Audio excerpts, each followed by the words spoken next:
Sahana Vavatu Sahano Bhunaktu Saha Viryam Karavavahai Tejasvinavati Tamastu Ma Vidvishavahai. Om Shanti Shanti Shanti. May Brahman protect us. May he guide us and give us strength and right understanding. May love and harmony be with us all. Peace, peace, peace. And good evening. We're again taking some of the lectures of Swami Abhedananda, and we are doing the lecture on the divine element in us. And just to review, we started this last week. He talks about how that our ego is a reflection of something that is higher, and that the ego is subject to change, like growth and decay, and that when we think of the higher conception of God, that God is an all-pervading spirit, dwelling everywhere and interpenetrating every atom, and that we only can understand how God dwells within us by taking that particular viewpoint. And then, of course, since this is a commentary on the Katha Upanishad, he then brings in the idea of death. What do we mean by death? And he brings out the idea that death means a change or evolution. Evolution means the change through death of a previous old condition and the birth of a new condition. So this is the concept of death that he wants to talk about in this particular lecture. And then he referred to the passage in the Bible about how God created man in his own image. And of course, if you take that literally, then you think of God anthropomorphically as some sort of large, bigger-than-life human being. But we should take it the other way around, that human beings have a divine element in us, which is why we have a chapter called The Divine Element in Us. So it's really the other way around, that man is created in the image of God, and God created man in his image. It's because we have that divine image in us, not that God is some sort of cosmic anthropomorphic being. So again, he then goes on to talk about this divine element in us. That's the deeper essence in us, and that this divine spark is that same divine spark that permeates all things, from the smallest atom to the largest solar system and the galaxies. So let's see, I think that brings us up to date here. We can then begin with the next section of the reading, which is at the bottom of page 458 for anyone who's following along in the complete works. So Atma, would you like to continue with the paragraph at the bottom of that page? Ordinary mortal? Yes. Ordinary mortals are deluded by the objects of the senses. The attraction is tremendously strong. They are hypnotized. We're hypnotized, as it were, by the tempting conditions and surroundings. Now you may ask, who has hypnotized us? The external world has hypnotized us. We cannot get away from it, as it is so charming, so attractive. The external world gives us suggestions. We come in contact with the external world through the gates of our senses, and we receive blows which come in the form of suggestions. These suggestions, again, confuse our minds, and we do not know what we ought to do. We forget our real self, our true nature, and our relation to the Supreme, as well as what we were in our past and what we shall be in future. We have then forgotten everything. We have hypnotized ourselves unconsciously. we've come within the realm of a dream. And this dream is called in Sanskrit Maya. But what is Maya? It is that by which we have become hypnotized. Yeah, so it's interesting to look at the idea of what is hypnosis and in what sense are we hypnotized. Well, hypnosis is still a bit obscure, but they're doing more and more research, and now with brain imaging techniques, they can get a better idea exactly what's happening with hypnosis. And of course, one of the difficulties has been that some people seem to be hypnotized very easily, and other people are not hypnotized easily at all, and then there are a lot of people in between. So it's a real bell curve. They did an experiment to try to identify some of the components of hypnotism, and they started out with something close to 545 people, I think it was. And out of those, they identified only 36 that were highly hypnotizable, and about 21 that were not at all hypnotizable. So you can see that those are the tail ends of a bell curve. And so to people that are only moderately or not at all hypnotizable, when you see somebody going into a hypnotic state, it looks like they're faking it, because it's completely foreign to you. You can't imagine that somebody would be that suggestible. But there are apparently differences in the brains of a hypnotized person, and the ones that are highly hypnotizable have certain sections of their brain larger than the ordinary person. And when you look at what happens to their hypnotized brain, you find that the sections that control their, that have the body-brain connection, the body-brain connection is strengthened, but the awareness of the body-brain connection is weakened. So it's kind of an interesting phenomenon. And so, in other words, the brain can control the body, but it's not necessarily aware of what it's doing. So in other words, it takes suggestions from the person doing the hypnotizing. It's also shown that the area of the brain that causes you to focus on something is increased. So that brain activity is increased, so you're able to focus on something to the exclusion of other things. So you're able to sort of blank out other things around you. You're not as aware of the immediate surroundings, and you can focus just on the hypnotist's voice, for example. So this explains why people drop into a hypnotic trance. So in what sense are we hypnotized? Well, as he points out, the sense organs are bringing in information from the external world. And so it's these sense impressions that we have focused on.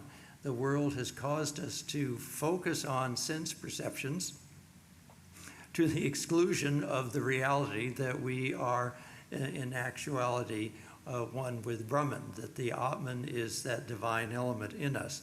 So that's the part we're ignoring, and the part we're focusing on is the impressions from the senses.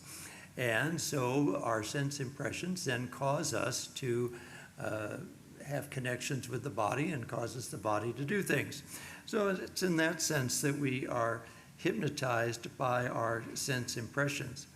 Of course, we also know that our minds do filter things out from the world, and according to previous experiences and to previous preconceived ideas about the world or about ourselves, we focus out information and focus on other pieces of information. So, for example, somebody may feel that someone has a negative impression of them, and so no matter what they say, they read it negatively. Or somebody may have an exaggerated impression of themselves, that they're maybe a movie star or a great leader or something, and so they read things that way. They think that people are great admirers of them, and that they will be admired by no matter what they do.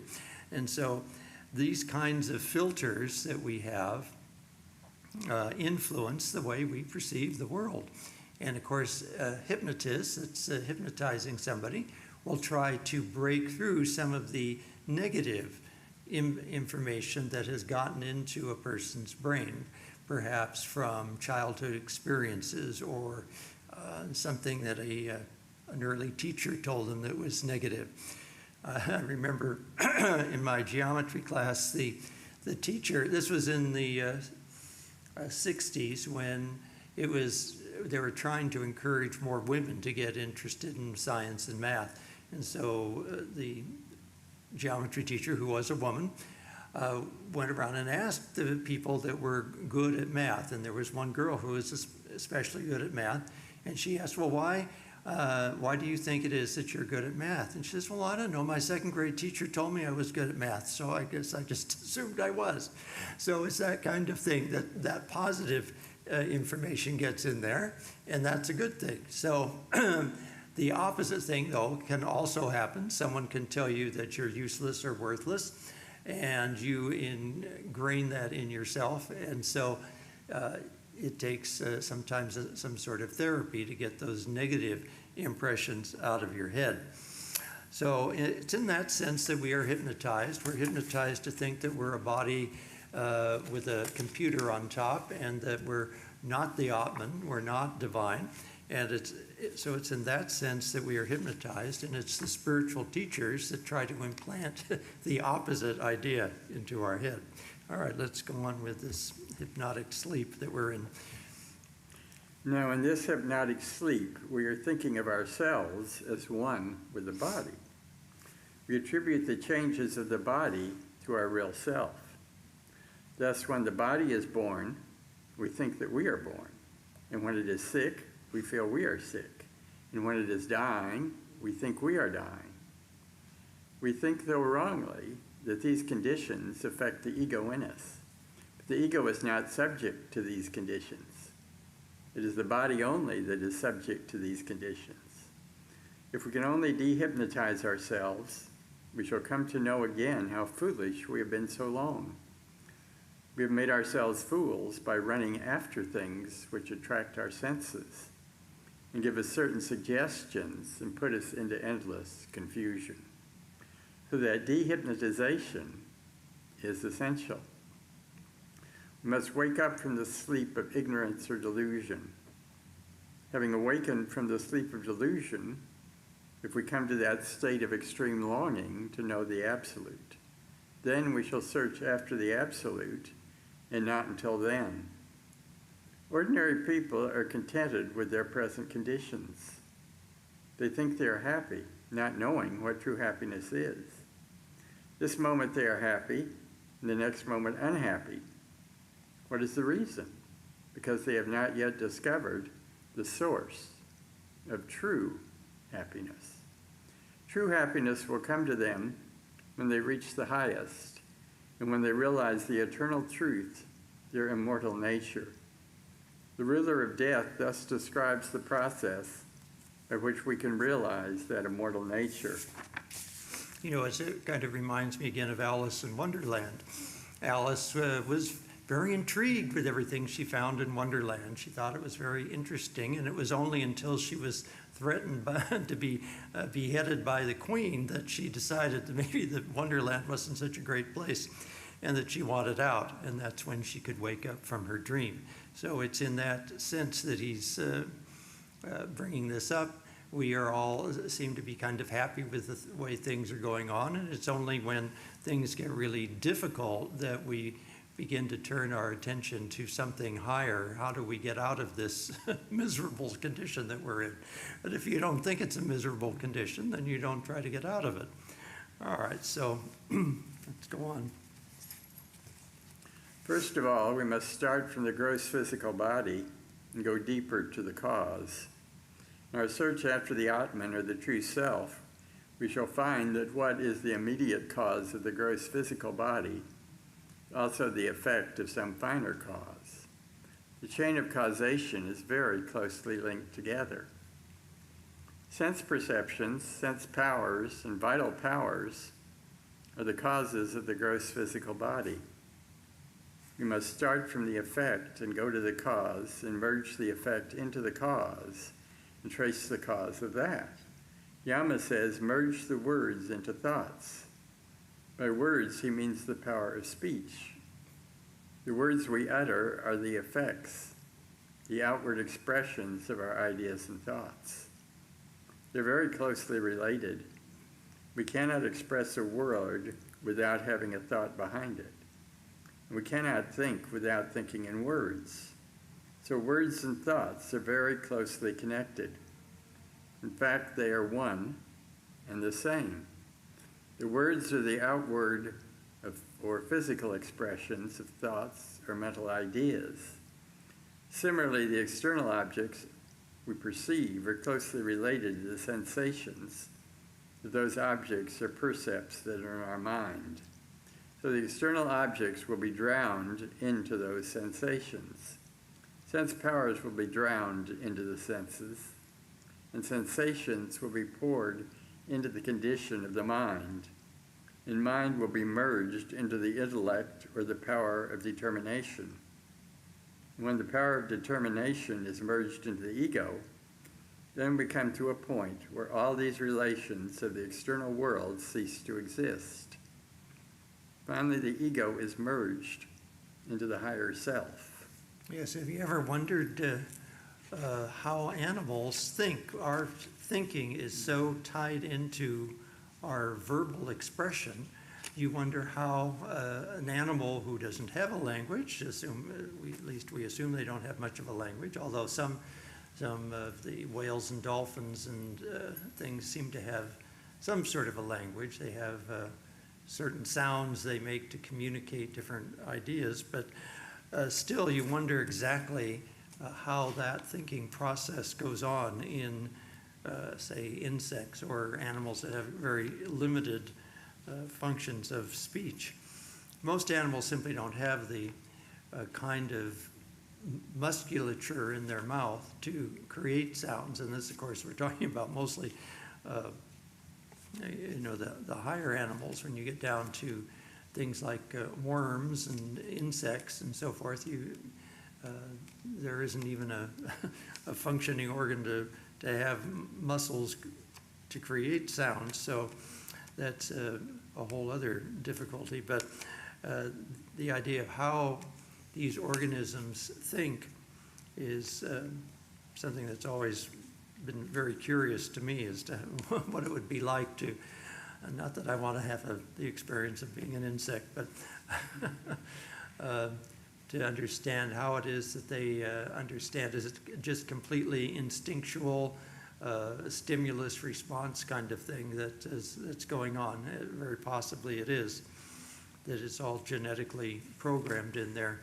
But then you get to birds and mammals, and you find that they do have quite a bit of vocabulary, and at least in a range of sounds that they can do. And so there's a greater possibility of something akin to words and speech. They can actually identify when speech is possible in the humanoids by looking at the bony structures where the parts of the mouth and tongue would articulate. And if they look like they would hold a musculature that would be capable of speech, then they speculate that perhaps speech had started. I remember John Dobson always speculated that our ability to speak was aided by a period when we were actually living at the beach and spent a lot of time in the water. There's not a very popular, but an alternative hypothesis that human beings, the ancestors to human beings, had spent time in the water, like many other aquatic mammals that returned from land to the water and ended up living in the water. Humans started to do that and then didn't. They came back out. But in order to communicate better in the water, they learned to speak, because your hand gestures would be limited in the water. If you were already swimming and trying to stay afloat, you wouldn't be able to use your hands. Your body language would be pretty limited if the only thing sticking out of the water is your head. So also when you're a mammal and you've returned to the water, you've had to learn to control your breath. You have to learn to hold your breath in the water and then breathe when you're out of the water. So it's interesting that the other mammals that seem to have a good deal of speech communication are the other aquatic mammals, like dolphins and whales. And so there's perhaps something to that theory, although the difficulty is the archaeological evidence would all pretty much be erased if you've gone to the beach and your bones are washed away in the ocean somewhere. It's going to be more difficult to find that kind of archaeological evidence. But anyway, it's an interesting alternative hypothesis. All right, let's, do you want to continue to read? We must withdraw first our attention from the external objects, then from the body, then from the sense organs, then from sensations, then from mental conditions, then from the intellectual faculties, and lastly, we will come to a point of the sense of I, me, and mine, or I consciousness. Even when other senses have ceased to function, there remains that constant sense of I consciousness. That is the prelude to the revelation of man's real self. The real self has no sense of T. I. It's supposed to be, yeah, it's supposed to The be an I. sense of I means differentiation, carrying as it does the sense of not I. The absolute is undifferentiated and unlimited. That stage is said to be the state of extreme peace, calmness, repose, and silence. No words can reach there. No noise of any kind can exist there. The sun, the moon, and other stars, which are visible to our senses, are invisible there. How can the earthly light illumine that state? It is beyond the reach of all earthly light, and yet it is not darkness. It is self-luminous and self-sufficient. The sun does not illumine it, but the sun is illumined by it. The stars are luminous because of that self-effulgent light of the Atman. The stars cannot illumine that. That self-luminous entity is our true self. It is immortal. It is infinite.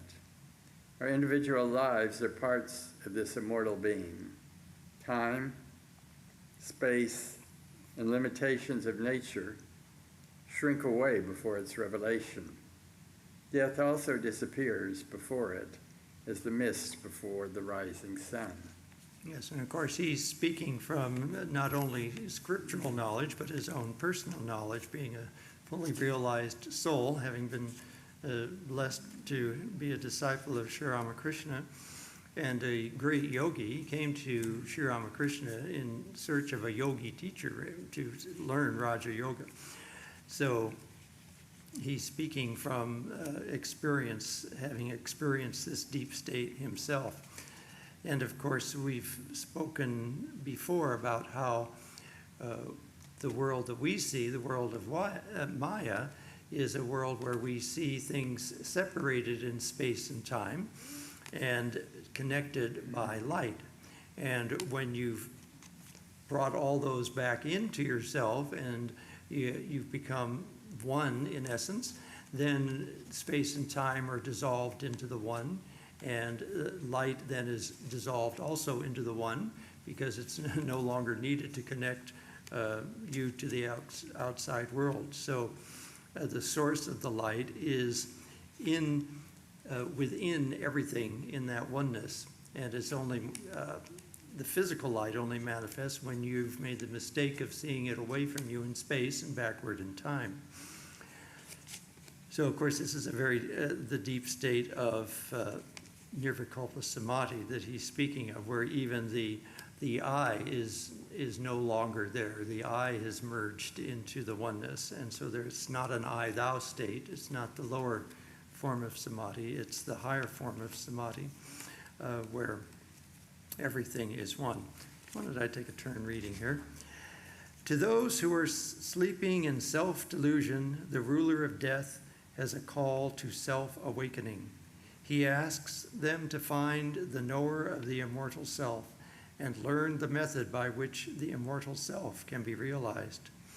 One must be enlightened by the grace of realized men, for the path is as difficult to tread as to walk on the sharp edge of a razor. The wise unanimously hold that this is the most dangerous path. If we have any attachment to anything of the world, we cannot rise to the plane spiritually, to this plane spiritual. All kinds of attachment hold us back on the material plane. Even if we love anyone, that will be a stumbling block. So we must rise above all attachments. And of course, when you're in that state, you realize that all is one and there isn't any you and someone else to love anyway. The reason we love someone is because underneath that there is a oneness. The undividedness is there. We don't experience it as undivided, so we experience it as love for somebody else.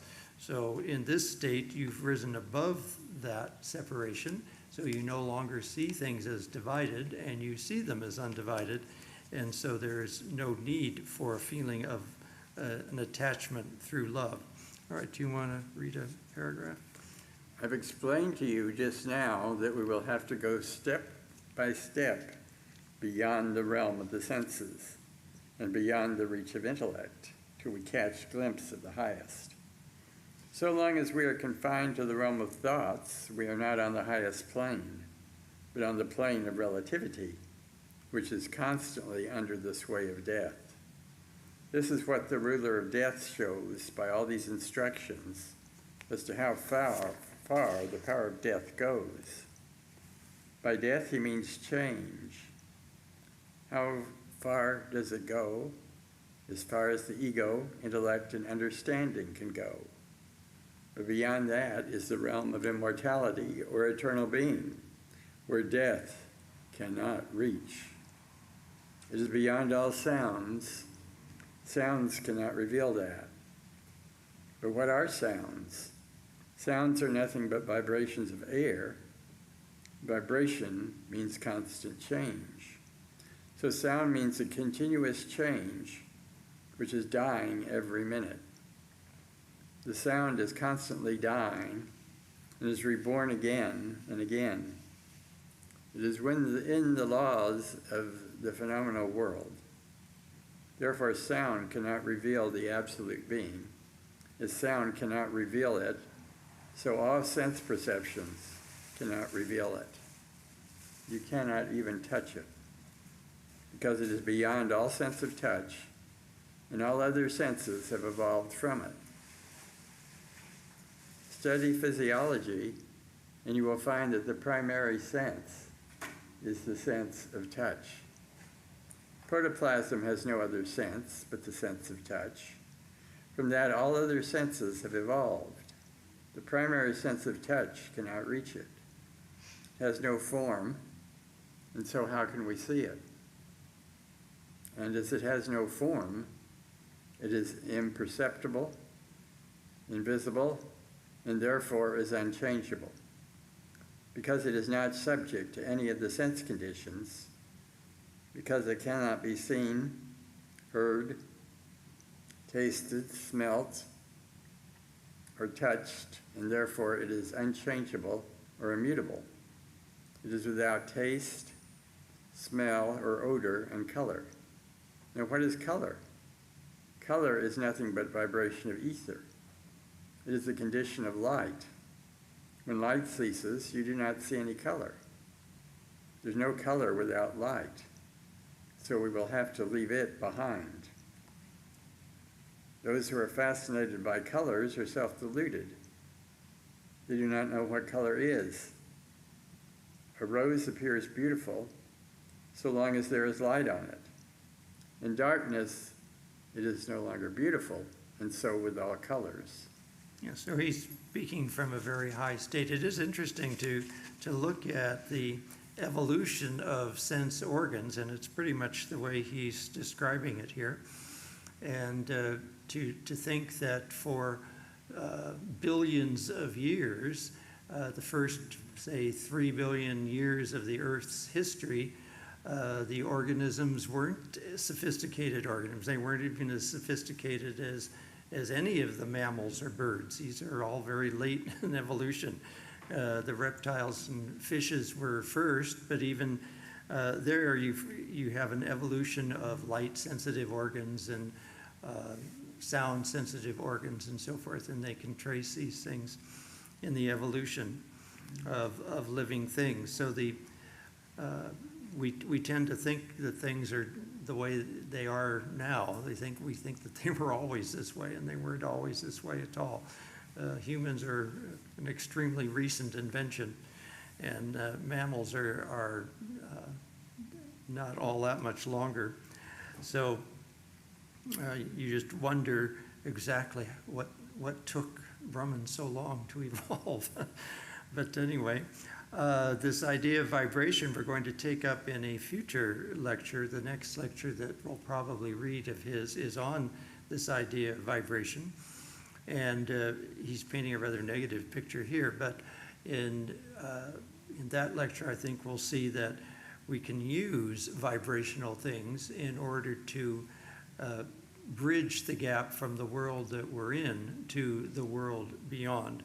And obviously when you concentrate on the sound of Om, for example, you're using a sound vibration to reconnect you back to that infinite oneness.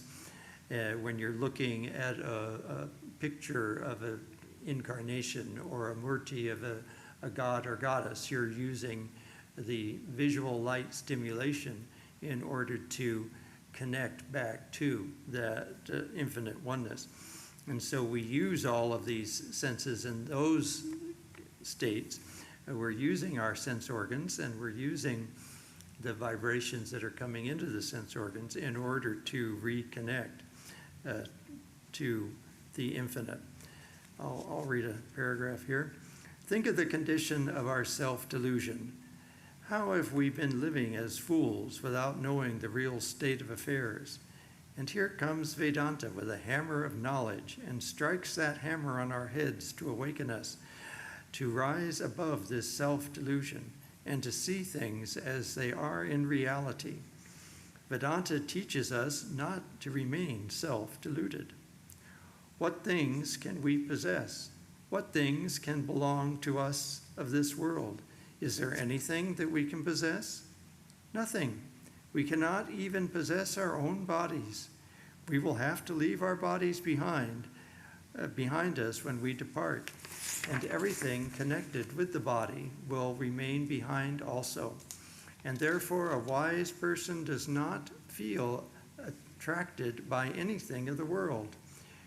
You claim your children, husband, wives, and relatives as your own. But who are they? Open your eyes and see.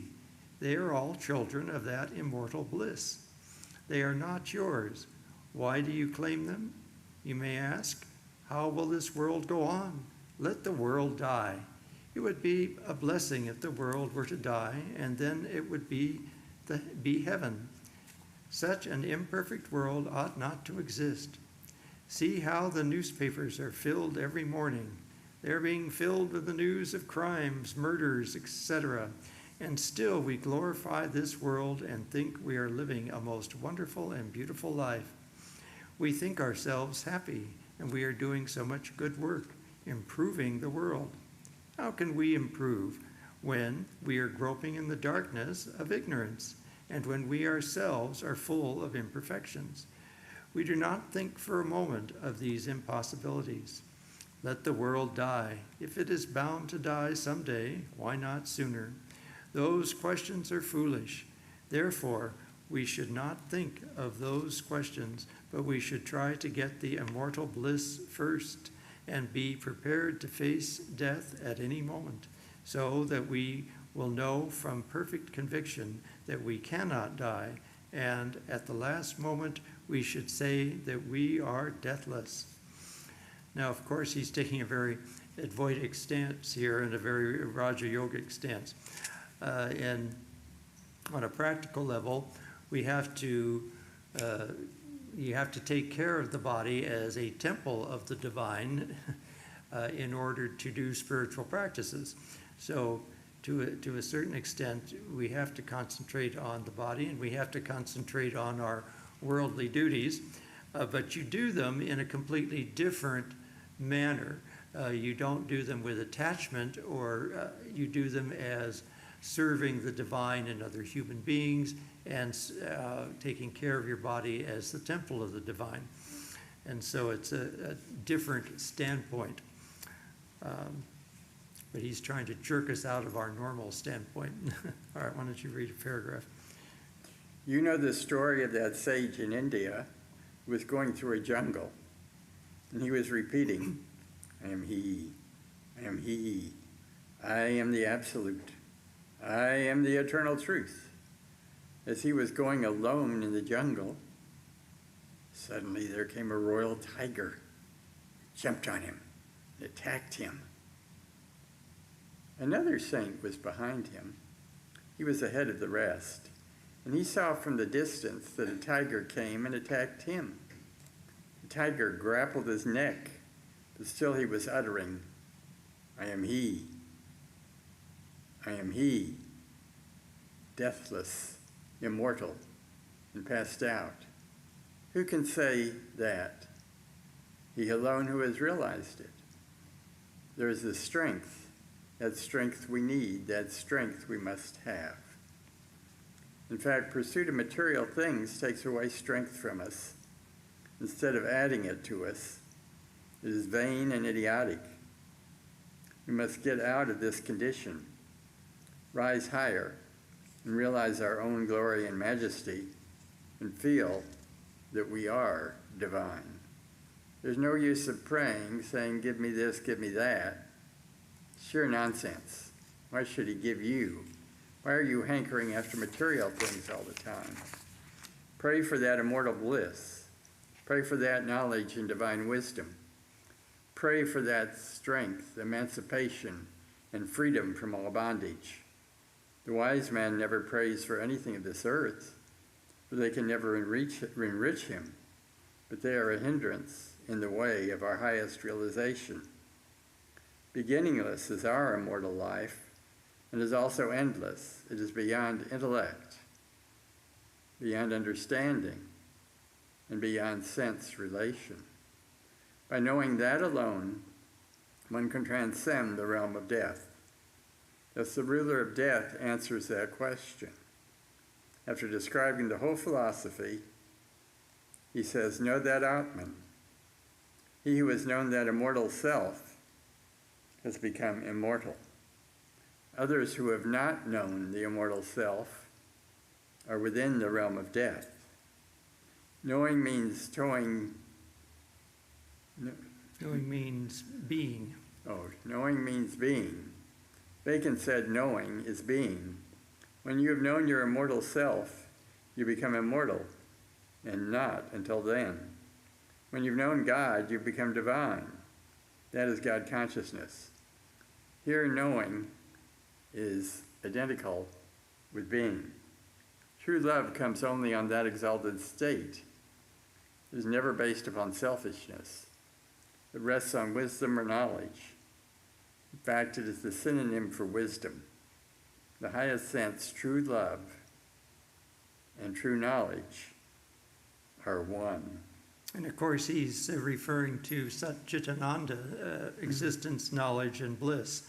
So existence or being is identical with knowing or knowledge.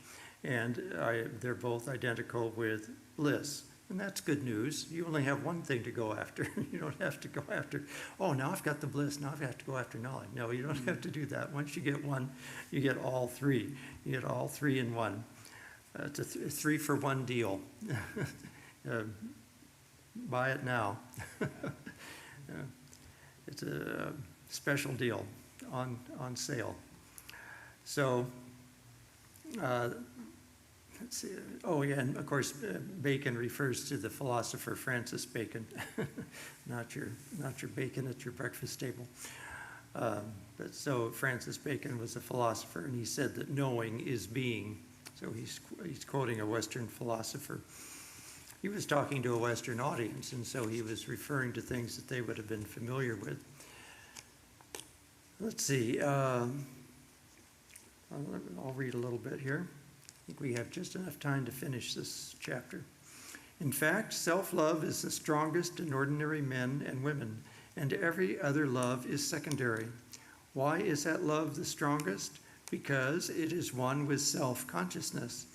It is one with knowledge. One cannot separate your self-love from your self-consciousness. Wherever there is self-consciousness, there must be self-love. They are inseparable. If you read my lecture on the way to the blessed life, you will get a better understanding of that idea. This story of Nachiketa and the instructions given by Yama, the ruler of death, will enlighten the minds of all those who hear it and study it, and those who have learned and understood the real spirit will attain to the everlasting glory and bliss. This is the greatest of all secrets. Why? Because all other secrets are not worth having. But this is the most important, because it is directly connected with every mortal. Every mortal wishes to know whether he or she will live after death, and it is a sealed book to them. But there are some who have opened that book and have unraveled the mystery and realized the truth. Therefore, it is said to be a secret of secrets. It is not that we should keep it secret, but it is secret because other ordinary mortals cannot grasp it, cannot know anything about it, cannot answer this question, and cannot solve this mystery. But if a realized person understands it and explains it before others regularly, others may gradually be enlightened and cultivated. It is through the grace of spiritual teachers alone that the ordinary mortals can grasp the mystery of death and unravel it to their perfect satisfaction. Such is the opinion of Yama, the ruler of death. And of course, a topic of a whole other topic is this idea of reincarnation and the existence of the soul or our consciousness independent of our bodies and minds.